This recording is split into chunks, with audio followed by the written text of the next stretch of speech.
Well, hello everybody, Justin Bell here on Drive to Wynn, broadcasting from the Wynn Las Vegas, the founding partner of the Heineken Silver Grand Prix of Las Vegas, coming up, can you believe it, in under 150 days. And things are certainly warming up in Las Vegas in every way when it comes to the Grand Prix, especially here in the casino. Now, of course, when it comes to commenting on the Canadian Grand Prix from just a couple of days ago, well, shocking news. Max Verstappen won. Can I go now? I mean, I think that's probably what I should do. But as you know, there's so much more to discuss than that. And helping me with that a bit later is, I'm very pleased to say, my guest is Alex Jacques, who is the official Formula One lead commentator on Formula One Live. And if you follow along on the amazing Formula One app, definitely worth the money, you get to hear his voice. It is a global broadcast. And Alex is literally one of those guys that knows Formula One from the top to the bottom. So I have so many things I want to talk to him about. I'm going to save that till a little bit later. But I just got back from the Le Mans 24 Hours. We talked about it before I went. An outstanding weekend in every way. 350,000 people on site to watch Ferrari win with their beautiful hypercar, two cars. I mean, it was just stunning to watch them come in at the end there. Obviously, Porsche, Peugeot, Cadillac, they all did very well, put their cars through everything. But I think what an amazing result it was emotionally to lift Ferrari up to win at the famous Le Mans 24 Hours. And we saw it reflected in their results this weekend a bit at Canada. So we'll get into that too. But everything here at the Wynn, as I said, is gearing up towards the Formula One. And when I walked into the hotel last night, right in front of me was this beautiful black and gold Formula One car. So I had to do a bit of digging. And if you're in Vegas, you've got to come and check it out. It's one of these very special TDF prepared Formula One cars. This is a 2011 championship competing chassis. It didn't win a race, but it's right there in the lobby. And TDF, it's quite an extraordinary program. Formula One cars are so thorough, such thoroughbreds. You need an entire legion of engineers just to start them. Well, what they do, ex-Formula One engineers and mechanics and crew chiefs have come together to create this company. They simplify the electronics, all the running gear, the engines are detuned, and you can actually start it pretty much like you could a road car, just hit the button and go, let everything warm up, and pretty much allowing wealthy collectors to have the opportunity to experience what it's like to drive a Formula One car. Just think about that. It looks beautiful. It's actually on loan from Tom O'Gara with O'Gara Coachworks, and it was raced in 2011 by Timo Glock. He raced in Formula One for Jordan, Toyota, Virgin Racing, and Marussia Formula One teams. An amazing driver. Very cool to have it out there. My only question was, when do I get to drive it? Maybe out of the lobby after the Grand Prix, who knows? But don't forget, as we look forward to the Grand Prix in 149 days, in 142 days, we have the concourse at the Wynn Las Vegas, and that will be out on the beautiful golf course, which is just a few hundred yards that way. And it really will be one of the most special concourses. It's the third year it's been held. The second year it's really been on the golf course here at the Wynn. And it is attracting already, I can tell you now, some of the foremost car collectors and vendors and OEMs, auto manufacturers in the world, all wanting to be a part of it, because car concourse can traditionally be a little bit stale, a little bit static. And what the Wynn is doing is bringing Vegas to one of the biggest areas of the car collecting world. So you're going to have exotics, elite hypercars, some of the latest emerging electric offerings, and rare concept and culture cars. It's pretty much going to be the party to kick off Vegas Week, and head over to the Wynn Las Vegas website and you can see more about that. Let's talk Canadian Grand Prix. Well, as I said, Max did win it at the Circuit Gilles Villeneuve. And if you did follow along, so many ways to watch the races at the moment, whether it's directly online or on the official normal broadcast, and so many podcasts about it. You really get an in-depth insight feeling for what goes on during that weekend. And there's so much going on connected to Formula One right now that isn't just about Max. But what Max did this weekend by bringing home the 100th win for Red Bull was outstanding. I don't think you can really put it any other way than that. By doing 100 wins, they actually joined a very exclusive club, which was Williams, McLaren, and Ferrari, who have all won over 100 Grand Prix. And I want to just reflect on that for a second. Think about Williams. For a lot of the new fans to Formula One, especially from the Drive to Survive era, watching the documentary, you wouldn't be remiss in thinking that Williams also ran right at the back and struggling to make their way to the front. Well, they were the dominant team in their era. They had such significant success, and seeing them out there, they've won, well over 100 races. So it's quite something for Max and Red Bull to get into that. But a couple of statistics. He ties Senna at 41, Ayrton Senna at 41 wins. He's won 41% of the races ever for Red Bull. That's 100 wins in 19 seasons. They've won on 30 tracks. They've won at Monaco 7 times. And to put into perspective how good Max is and the dominating run he had, well, it was also the same for Sebastian Vettel. Sebastian won 38 wins for them. That's 38% of all the wins that Red Bull had came from yet another driver. And it's just incredible. 52 wins from pole and 26 1-2s as they cross the line, which is extraordinary in today's era. And if they win in Austria, that's 10 races in a row. So quite incredible.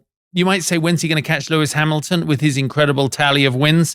Well, they reckon if he carries on at this rate, it'll be by 2026. But first of all, he has to match, which is Prost at 51 wins and Vettel at 53. Anyway, crazy statistics. And as I'm recording this right now, I know they're having a huge party back at Red Bull headquarters. And as Christian Horner said, it's all about celebrating the moment. What a milestone. What an incredible success for the team and everyone involved. And then it's on to worrying about the next race. I guess the only issue that Max had, which is kind of funny, and if you caught it on social media, I really enjoyed it. He hit a bird on lap 11 and he commented on it, but I kept on looking for all the feeds to see if you could see any footage of him hitting the bird, but apparently it nestled nicely up there, or what's left of it, nestled up in the air duct and was his passenger for the entire race. So if Peter get involved, then I apologize. I did actually hit a fox one time at Laguna Seca in a Daytona prototype, and I promise you at over 150 miles an hour, you win. The animal loses. Rather unfortunate. So while Max is out the front, there is an awful lot shaping up behind him. And that's I love seeing his dominance, but I'm so excited about what's happening right behind him. And if you think about it, there was so much going on in the race. You had from 7th to 19th place. They were basically in a train for pretty much most of the race, which shows that when it comes to the regulations, how these team upgrades were working, everyone is getting right there in the window with some fabulous surprises, such as, Albon finishing 7th. I mean, incredible overtaking moves. So there's so much going on. But there was a question that when Jeremiah, my producer, and I came in this morning, it was the first thing on our minds. What is happening to Sergio Perez? And obviously, he's won 2 races this year. He is an extraordinary talent, but did Monaco break him? Did his disastrous weekend at Monaco, when he had a wreck and he had such a bad race, did it smash his confidence so badly that he really is incapable at the moment of getting himself on the same level as Max? He starts every weekend saying, this is the weekend I'm going to do it, and I'm going to put everything into it. But my question, and I'm really looking forward to talking with Alex about this later, is how can he struggle to get in Q3 in pretty much the equal car to Max? And yet at the end of the race, well, he didn't get into Q3 for the 3rd race in a row, but at the end of the race, he slaps a set of softs on and in 1 lap gets the fastest lap of the race. I don't know. I was trying to work it out. And I've been in this sport my whole life. If the car has the potential, he has the potential, and they get it right engineering-wise, why isn't what happened in qualifying? So I know it was a tight window with the rain and all that, and you get caught on the back foot. But I'm sure that is a lot of soul-searching going on for Sergio, but also that pressure that starts to build on your side of the garage, especially as it gets to contract time and things. So I'm sure that he is under an enormous amount of pressure. And I'm very intrigued to know how the team will handle that. Of course, safety car did help shuffle everything together, but there's so much going on in that mid-pack that is vital to the points that they get in the championship, which also translate to literally tens of millions of dollars. And I've said it before. But of course, you need both drivers to be doing well if you want to be at the top of or at least fighting for a place in the World Championship manufacturer side of things. And you need both teammates to be doing it, rather like Alex Albon and Logan Sargent. Logan couldn't have had a worse weekend and was forced to retire near the end. But Alex just had stunning overtaking maneuvers, great pit stop strategy, and ended up finishing 7th. So that puts pressure on, and I know Logan's definitely feeling that right now. Look at Lewis finishing 3rd. Now, George Russell very seldom makes a mistake, and I was I was astounded when his car snapped from the in-car. It didn't look much, did it? He had a lot of opposite lock, hit the wall, rear, then front. But when you watch the actual footage from the outside, his car was off the ground as it hit the back. And when he managed to limp back in and then go back out, and they changed the rear right and then obviously the front wing assembly, how was he able to go out and do that and run? And of course, at the end, they said he had a front left brake rotor overheating issue, which forced him to stop. I wonder if that was actually what was going on. But you can't take a hit that hard in something that thoroughbred, that fragile, and expect to make it to the end of the race. And of course, he didn't. My last comment about Canada before we get with Alex is what a podium. And I'm glad that the media reported on it, because I was just sitting there thinking to myself, have we ever seen this before? Have we ever seen this many champions up on one place? And I love the way Lewis said in his post-race comments, I was honored to be up there with these world champions. Max has 2, Alonso has 2, Lewis has 7. And let's not forget when they brought on the brilliant Adrian Newey, who we talked about a lot with Mario Andretti the other day, and of course, Danny Sullivan.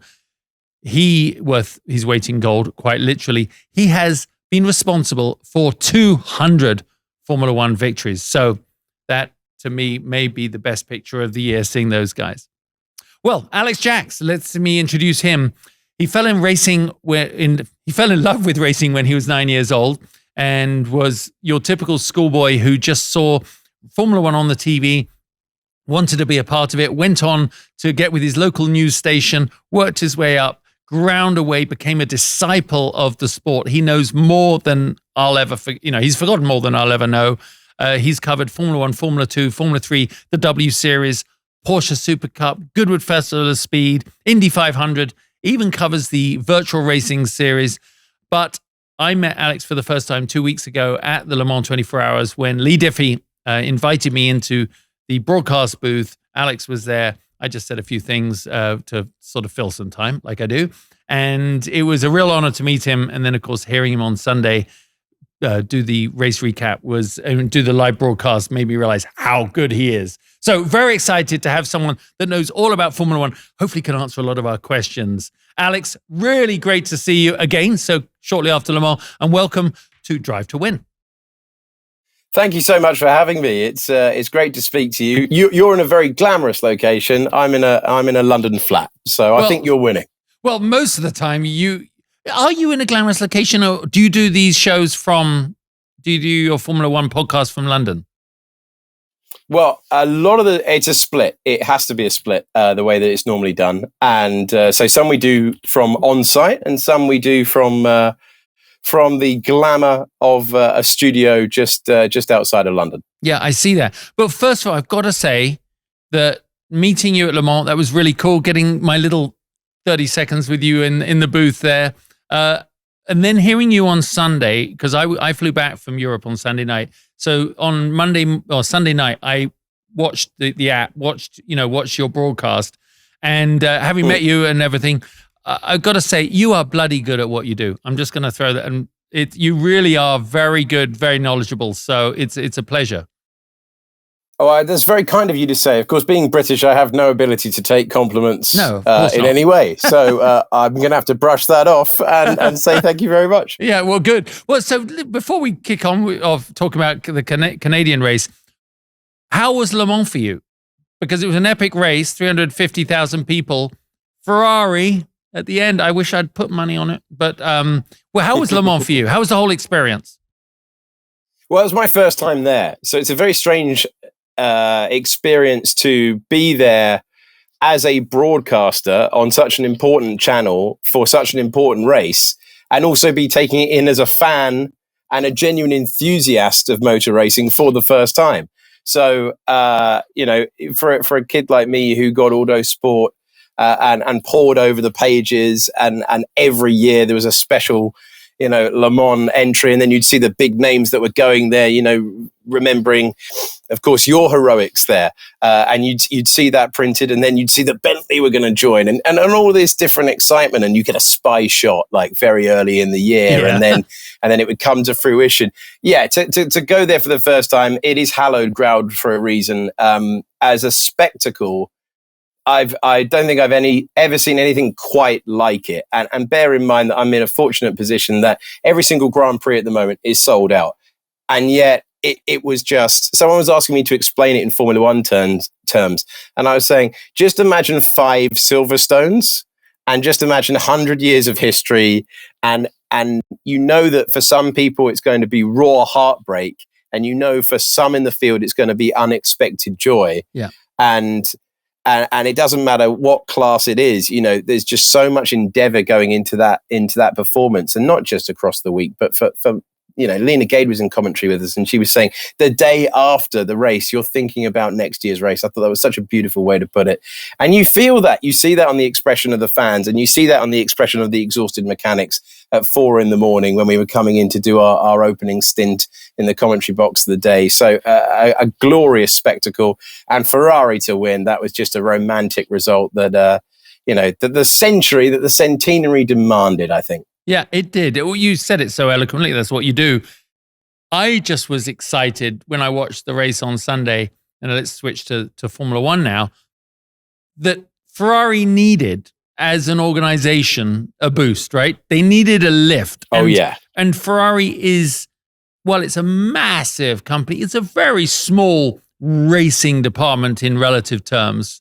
And to have the lift, the boost of their drivers winning the 100th, I'm sure that carried some momentum into the factory, don't you? And momentum into Canada, because I know that it's just emotions, but they did really well in Canada, I thought. They showed promise. What's your view on that? They did. I completely agree with that. You can read it the positive way or the negative way. The positive way is, fantastic. How wonderful to see the chaps from down the corridor doing brilliantly, but then the F1 department's going, oh no, we had a phenomenal car last year and we didn't get the results we needed.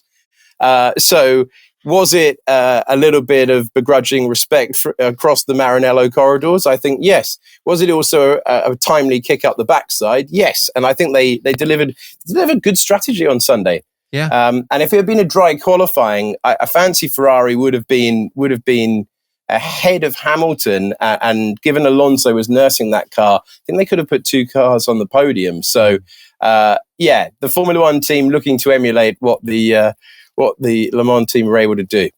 Well, let's stick with the Ferraris right now, because every one of us, I mean, you were a schoolboy kid fan. I was too. Dad raced for them in 1970. So, obviously a close link there. Yeah. I think even the drivers in the pit lane would love the chance to wear a red race suit, right? I think if you're not going to win, probably a lot of people wish it was Ferrari that would win. That's the way I feel anyway. And we always sit there going, oh my God, how did they do that again? I have no information, and I know that was the wrong call. How do you deal with that? Are you in the booth wanting to go, what are you all doing? I mean, you must be going through that in your mind, right? Yeah, there was only one occasion where last year I think I was struggling to relate the sentence in a diplomatic way. And that was Silverstone, when they weren't swapping the cars around, when Hamilton was catching both Ferraris. Leclerc had a bit of a damaged car, but was clearly the faster driver. they've made some changes to that team in the strategic department that were quite clearly long overdue. The problem is, as you well know with motor racing, it's not like football. You don't get an instant bounce. You have to wait a while to see things change. And that's not a small department, the strategy department. That's a group of 12 people, some of them off-site, some of them on-site, that now have to work with a new leader. And I think the Canadian Grand Prix was hint of positive change in that department. How do you feel they're doing in the cockpit? Because it seems like Charles Leclerc needs to sort of grow an adult pair, right? And be able to say, no, I feel this, instead of sort of deferring. Whereas you definitely heard this weekend Carlos Sainz going, no, controlling the play like a Lewis does, like a Max does, and like an Alonso does. It's an interesting side of his personality that we're seeing come out with Carlos. Because if you look at them side by side, I don't know them, but you just get the feeling that Sainz is a very confident human being, right? With his family, with his background, he's a man's man. He looks like he can take charge. That's translating itself to the cockpit. That's an important element as a driver, right? You may have those 12 strategy guys, but they've never driven a Formula One car. They've never sat there feeling the vibrations, the tire wear through their hands and feet. How important is it that you allow the driver to have that moment, to have that final call? I think it has to be a sensible working relationship. So if you overrule a driver, you've got to communicate it in a way that they're satisfied with. And what we heard at the weekend was Charles was unsatisfied. And the great thing about motor racing, the wonderful thing, it is driver and machine, right? So he's got to get that out of his head that he's effectively been overruled. Whereas, as you say, Carlos is in a much more direct place where he's been able to go, nope, don't fancy it. Thanks for your suggestion. We're not doing that. Yeah. And there's a contrast between the two of them. And I wonder whether Charles, it'll be interesting to see whether that changes in the coming races, because it's cost him before. It cost him at the weekend because he was out in Q2 and he very much should have been in Q3. To be honest, I think that approach will change within the next month. I think you'll hear Charles doing like Carlos does and saying, no, this is what I want. Yeah. Well, I also know as a driver, you're like, if I'm going to stick put my foot down on this, you're going, oh, I hope I'm right. You know what I mean? But sometimes you have to just do it. And it is part of the ebb and flow. And I've got to say that's one of the things that Drive to Survive's actually brought to us in reflection is we know there's an awful lot of radio traffic going on because we see it on the documentary, right? And it's very direct radio traffic that I know doesn't reach your broadcast. And it would be one. And do you get to hear any of that, or does it get filtered to you? No. I tell you how it usually works in practice is that I will key down and ask someone at the radio department whether there's anything that we're not perhaps hearing that gives us a more complete picture. So if there's, sometimes it's being withheld. Just on the point on the strategy, with the strategy, it's very easy to lose. If you lose a pair of drivers, you're in trouble.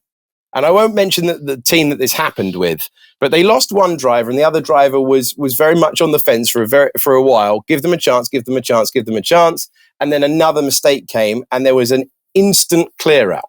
So it feels like Ferrari at the moment have not won over Carlos, and Charles is trying to be more understanding. If Charles starts rejecting the calls, then you've got the drivers not working with the team. That said, if Carlos is impressed with what he sees with the strategic team over the next 6 weeks, you could see that relationship shift. So everyone's fighting their own corner at the moment. It will be interesting to see. That was the first time in a while where everyone sat up and they were like, okay, Ferrari in a decent on Sunday. So let's see if they can keep it going. Good point. Good insight. But the other thing that's quite interesting we were talking about before the show is it was well publicized that Red Bull spent their money, their wind tunnel time, their development came in. It's like, what a different philosophy. It's much more like most sports. You wouldn't hold back, as my producer Jeremiah said, you wouldn't hold back in football and say, we'll get our best strategy together for, game 5, game 6. You come in as good as you can be. And Red Bull slammed that down, cards on the table. Other teams are bringing upgrades now, and they're obviously making, especially like Williams and McLaren. I mean, it's definitely working. But do you see that because their money was spent at the beginning and the others are spending their time and resources if you're allocated now? Will it narrow towards the end of the year? Did they catch up? But by then, Red Bull are a country mile ahead. Is that how it works? Country mile ahead and already thinking about next year's car. Oh, if it narrows, it's because Red Bull are turning their attention to next year. And I think it won't be long until they turn attention to next year. So the advantage will whittle away, and then you'll situation like we did last year, where say George Russell won the Brazilian Grand Prix late on. I could easily see that happening. Yeah. But once they turn their attention to 2024, Mercedes and Aston Martin are trying to claw back ground now, but with a view to 2024. And Lewis Hamilton was sounding the alarm on this weekend, saying, let's not try and catch them now. If they've turned their attention to next year, let's be thinking about the season opener, wherever that may be, not confirmed yet, in 2020. But I do think it will close up. It will close up towards the end of the year. Obviously, Red Bull have the restricted wind tunnel time in the second half of the year. But you've got to remember, Red Bull got the rules right last year. They just had a very, very heavy car. Yeah. As soon as they shed the weight, they've been beaten once. As soon as they got the weight off that car, they've been beaten once. That Grand Prix George Russell. So they have got, to borrow a cricketing phrase, they've got the wood over the rest of the field by an enormous amount at the moment. What's that like inside the paddock? I mean, this is a slightly rhetorical question because every era has its dominance. And I mentioned at the top of the show, Red Bull now joined that elite club, which Williams are a part of. And there's an enormous amount of the American new Formula One fans that just think Williams is a has-been, not even a has-been. They don't even know they ever were. And, they've won 107 or 117 Grand Prix or whatever, and they were the dominating team in period. You've been such a lifelong student of it. The ebb and flow is inevitable. Lewis Hamilton is no worse a driver than he was for 7 world championships, and he's going to drive his way back. How does the paddock react to that? Red Bull, Max won. Wow, never easy. He pushes the limit. But how does the paddock view that? How do other teams view that? That there's got to be an ebb and there's going to be a flow. I think there's an understanding that, as you say, if you let all the teams build their own car every single year, which is the DNA of Formula One, and you have a totally different blank sheet of paper, someone traditionally gets the march on everyone else. And it just so happens if you've got a design genius in your team, it can be very, very helpful. Yeah. So the paddock atmosphere is complete respect for what Red Bull are doing. There's an acknowledgement. I think actually the paddock, certainly the drivers, are quite relaxed now. It's become quite so apparent that Max Verstappen belongs with the great names of Formula One history. And I think, we had that wonderful scene on the podium where you had Alonso, you had Hamilton, and you had Verstappen standing next to Adrian Newey. And I was saying on commentary, have you ever seen a podium like this? Because the amount of wins between them all were incredible. But you mentioned Williams, you mentioned McLaren, and now Red Bull. What's the common denominator? Adrian Newey. Williams couldn't keep hold of him. He went to McLaren. He won for McLaren. McLaren couldn't keep hold of him. Red Bull deserve a lot of credit on the management side for giving Adrian Newey the terms in which he performs best. Yeah. Some years in the past, Adrian Newey hasn't got his eyes across the regulations until he's been getting on the plane to Australia. Okay. Some organizations wouldn't be able to cope with that. Other times he's plugged in. He's figured out what you need to do with the suspension. He's figured it out before anyone else. And the Red Bull ride is outrageous. Everyone else is now updating their cars to come back. But getting Adrian Newey, acquiring him for the team, keeping him happy is the root cause of why Red Bull are now running away with things. So I think there's an understanding and a respect for that in the paddock. How excited are you to see, though, as opposed to some of the areas of dominance before, that second, third, fourth, fifth, seventh to 10th to 12th, it's very dynamic. We're seeing these young drivers pull off fantastic moves, right? I mean, really, Albon, you saw Lando, the way Lando was able to brake. I mean, awful to say McLaren as a midfield, pack car team, but they're working their way to the front. But you're seeing these young guys driving brilliantly, and I've got to say the commentary does focus on that, because Max is sodded off to another country, which allows you to follow, right? It allows you to follow the racing. Yeah. Well, one thing that we very much on Formula One TV and Channel 4 insist on doing is taking around the houses and making sure that we cover everyone's story. Yeah. Okay. It's not just about the very front battles, because there are interesting narratives everywhere you look, and you speak about the battle behind. I don't think it's ever been closer at the back. I really don't think, that we've always had traditional back markers. Who's the back marker this year? Sometimes it's Alfa Romeo, sometimes it's Alfa Tauri, sometimes it's Williams. Williams go from Barcelona, where they're just the plain slowest team, to Alex Albon performing heroics. The next car up the road from Alex Albon in Canada was Sergio Perez, who's driving, probably by the end of the year, on the evidence we've seen so far, the greatest Formula One car statistically we've ever seen. So it's exciting. It's a glorious thing. It's exciting to see people like Alex Albon who've gone up and down the ladder, chucked out of the sport, got a chance in the sport he didn't think he was going to have, and then gets the chance at Williams. He's now a team leader at Williams, and he's done it as such a lovely bloke as well. He's done it as a nice guy, and proved that you don't need to be a diva, you don't need to throw things around, you don't need to alienate people, and that was a giant killing result. That car should not have been 7th, and he put it 7th. He did, didn't he? You talk about the divas and the the nature of being a top athlete. LeBron James at Le Mans being the host. I mean, he's not there as Grand Marshal because he was a mediocre human being. He was an elite performer who probably had to make decisions and not make himself everyone's best friend to get to the top. Roger Federer, whoever you look at, David Beckham, they're tough, brilliant people. Who in Formula One, I'll rephrase that. Social media is allowing us to see into their lives. Obviously, Drive to Survive helped that. Just watching the way they post on Instagram. In the days of Ron Dennis, there was no posting about, look at me, doing this in my new McLaren or whatever, right? Really tough times. I love seeing that. Yeah. But if you had to take two of them out for a bite to eat and a beer, who would you want to take? That's a great question. I would say it kind of links to, I've been very fortunate because not only do I do Formula One, I do Formula 2 as well. Yeah. So I get to see the drivers almost when they're incomplete, almost before they know who they are. And I think the season that I love the most covering that championship was 2018, which was Lando Norris, George Russell, and Alex Albon. And Alex Albon and George Russell are terrific value. They've been good mates for a very long time.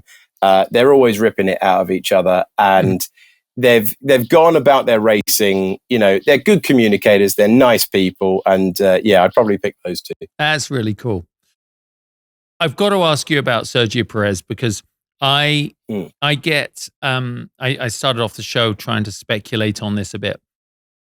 I'm not a layman, but I get asked these questions. If you look at it as a pure spectator, it looks like Monaco crushed him, mentally, and you get that feeling your side of the garage. They look at you a little different, and it's all right, mate. We're still behind you. You make a mistake, and he's obviously lost his pace. He's driving arguably the best Formula One car ever built.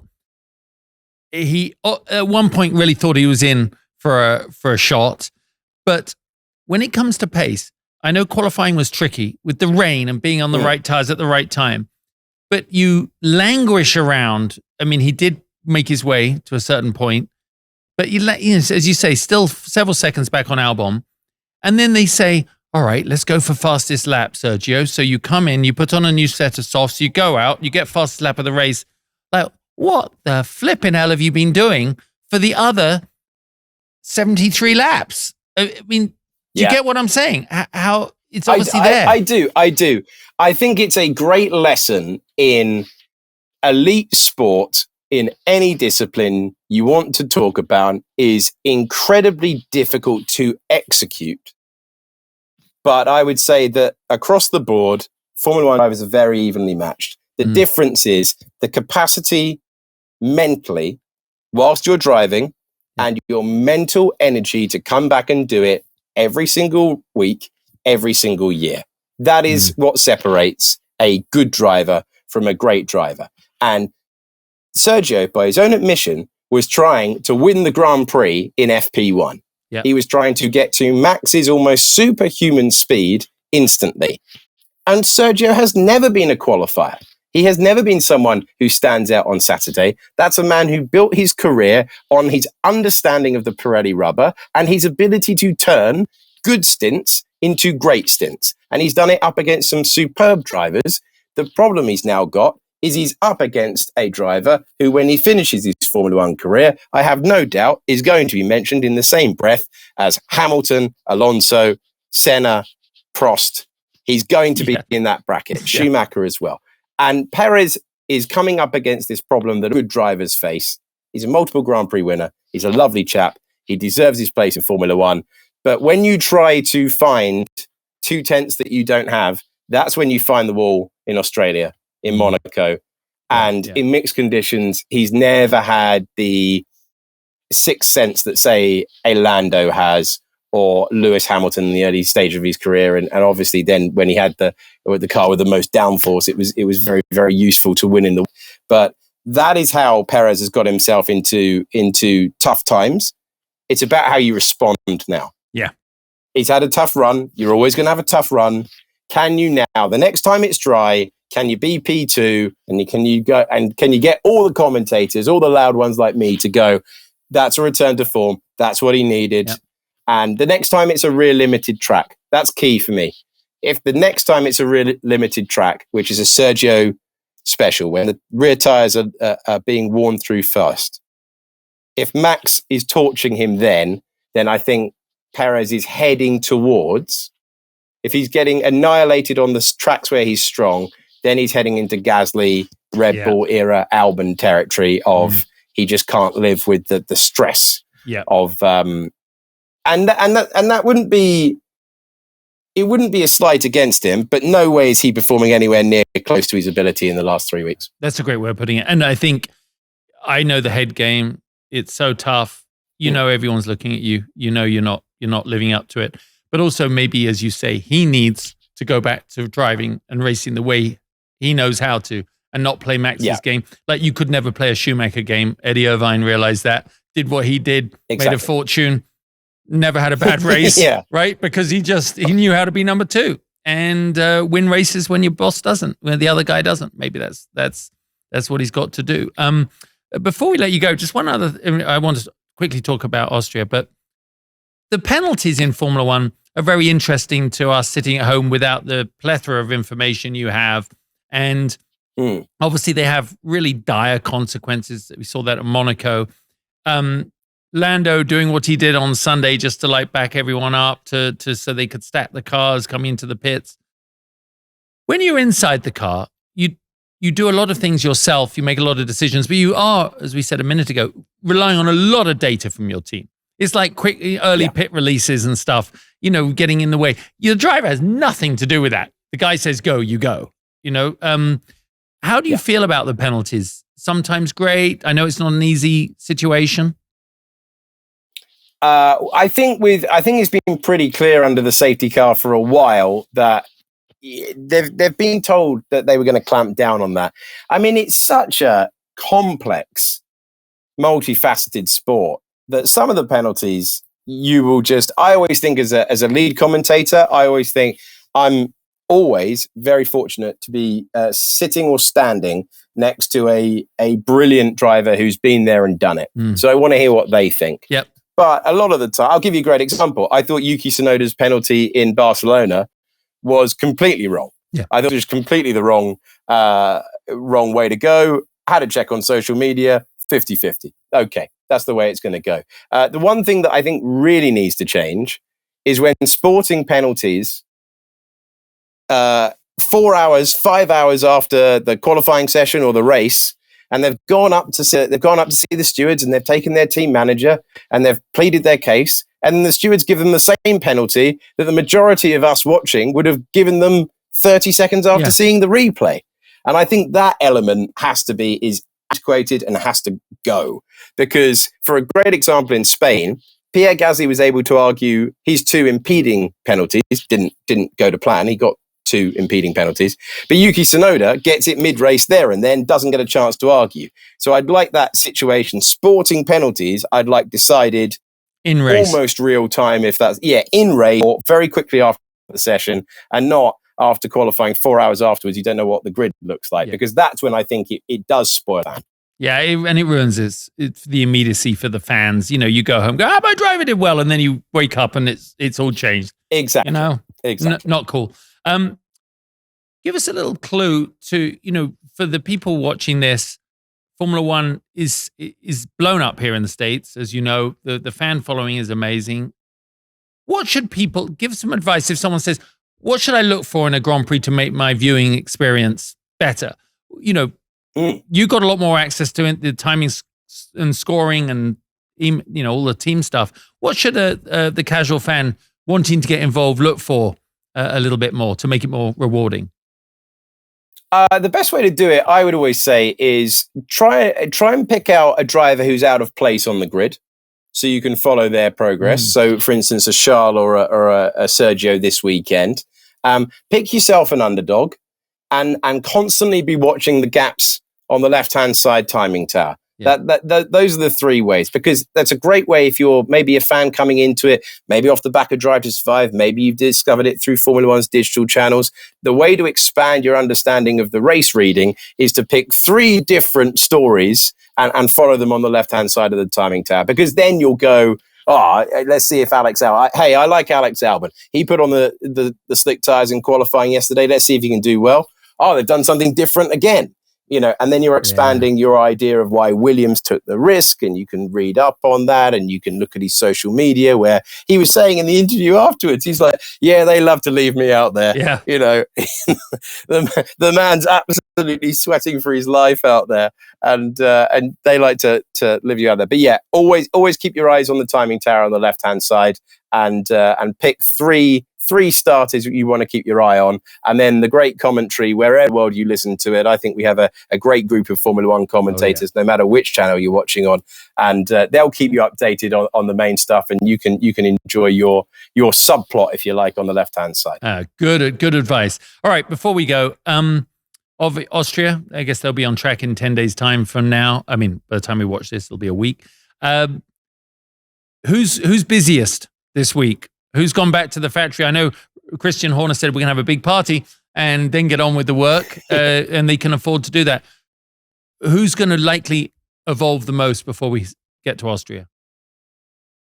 Evolving the most, I think those Red Bull caterers are in for a good time once again. So that's an invitation we'd want, right? That is an invitation I would want. Yeah, the 100th Grand Prix win. I mean, phenomenal celebration for them. I think Williams will be poring over the data to see that their update. They had it on Alex Albon's car. They didn't get a lot of running with it in comparison to Logan Sargent, but it looks like it's a step forward.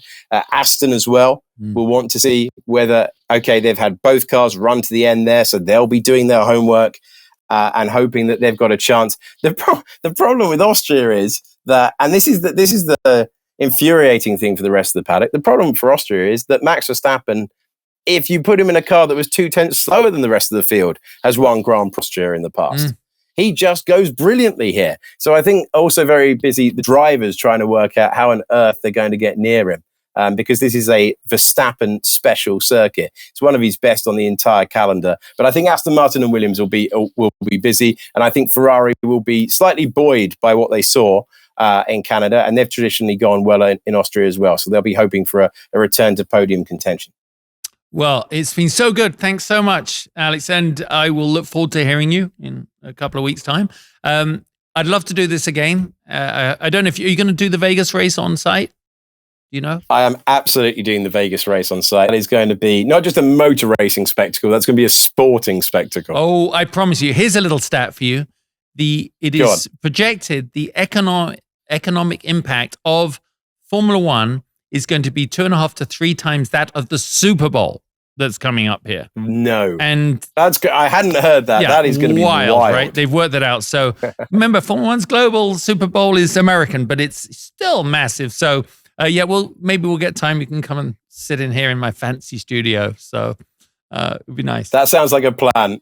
It was great to meet you in Le Mans, and it's been wonderful to be on your show. Thanks a lot. Take care, mate. Good luck. Well, obviously, super fun talking with Alex. You learned so much there. And that is the beautiful thing about the Formula One broadcast. They bring in the best talent who know the sport the best, and super deep and insightful stuff. Well, we're coming to the end of the show. But remember, when it comes to the Grand Prix here, the Heineken Silver Grand Prix of Las Vegas, the epicenter, one of the founding partners of that Grand Prix, is the Wynn in Las Vegas. And you can go to wynnlasvegas.com/experiences/F1, and you can find out about all the various packages that they have for you to look into getting yourself here. From the Grandstand package to the Paddock Club to the Wynn Grid Club, all the way to, yes, the $1 million package, which is rare air indeed. But I'm sure for those of you that could afford it, those of them, whoever they are, they're going to have an amazing time and be here in Las Vegas, as will we. Well, we can't wait for that. It's now 149 days away. Thanks for watching. Next week, I've got a really fantastic guest. I'll be dropping that on social media a bit during the week. If you do have any great comments about how we can improve the show, who you'd like to see us talk to, just let me know. But I will see you a week from now, and enjoy the week.